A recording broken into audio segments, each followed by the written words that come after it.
台南市观光协会佮有昆山国际学校因为场地造就的问题，造成校方无愿意予台南市观光协会的相关人员入去到学校内底。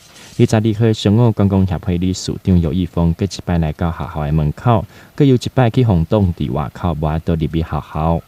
打了15年的合约啦，我们已经进来到这边已经6、7年了啦6、7年的期间，我们都没有欠他还租啊。这个我们每一次给他的钱的话，都是用支票汇给他们，所以有支票上面做证明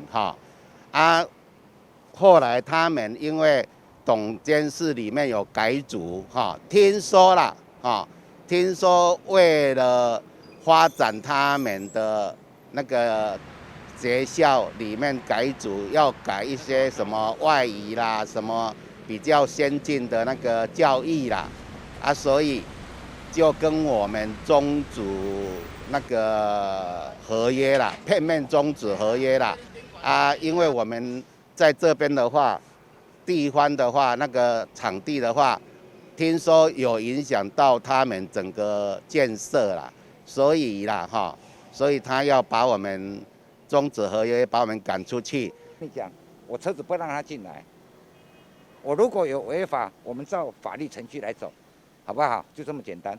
是你们双方不是有租约吗？租约，我车子可以不给你进来吧？你给我租房子，我可以不给你停车费嘛？是啊，对不对？这个你现在不给他，你当房东不给他，不就是你租了人家不给人家住？谁不给他租？不是啊，你不谁有给他讲不给他租？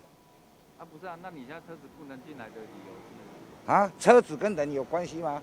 我房子租给你，你不没有停车位给我合法嘛？昆山国际学校自105年1月1号开始签订场地使用租赁的同意书，4长6档。去年底校方以国教署无核准为由，主张契约无效，要求协会伫今年2月1号就要搬走。双方各表示家己的讲法，后来发展需要由法律来判定才会当更清楚。台南新闻刘品言采访报道。